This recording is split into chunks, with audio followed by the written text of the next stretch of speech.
এত রাতে সবাই মিলে একসাথে কোথায় গেলাম, তোমরা ভিডিওটা শুরু থেকে শেষ পর্যন্ত সম্পূর্ণ দেখলেই সব কিছু বুঝতে পারবে। Hello guys, welcome to my blog. তো আমরা চা খাওয়ার জন্য বেরিয়ে পড়লাম সবাই মিলে একসাথে চা খেতে যাওয়ার জন্য। তখন আমরা চলে গেলাম, দেখছি এখানে মেলা হচ্ছে রাস্তাতে যাওয়ার সময়। তখন আমরা এদিকে দিয়ে 18 মাইলের রাস্তা ধরে চলে গেলাম আমরা সবাই মিলে।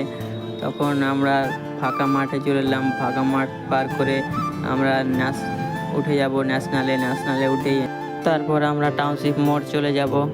ছিল প্রায়, তাই অনেক রেসে গাড়ি চলছিল। প্রায় রাতের বেলা তো অনেক রেসে গাড়ি চলে, তাই একটা রাস্তা বন্ধ ছিল, পাশেরটা একটা রাস্তা দিয়ে গাড়ি চলছিল অনেক রেসে। তখন আমরা বলছি আমার বন্ধুকে যে এক সাইড দিয়ে চল, এটা দিয়ে নিউ ব্যারিজ দিয়ে যাওয়া যায়। তো আমরা নিউ ব্যারিজ দিয়ে না গিয়ে এটা দিয়ে চলে এলাম নিচের রাস্তা দিয়ে। এটাই চায়ের দোকান, সেটা চায়ের দোকানে আমরা চলে গেলাম। তারপর দোকানে এসে চায়ের অর্ডারটা দেওয়া হলো আমার বন্ধু আর আমি।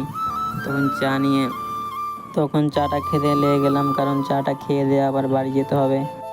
সেখান থেকে আবার আমরা বাড়ির দিকে বেরিয়ে পড়লাম। ভিডিওটা এখান থেকে শেষ করছি। ভিডিওটা ভালো লাগে লাইক কমেন্ট শেয়ার করে দেবে, আর পেছনে ফলো করে দেবে।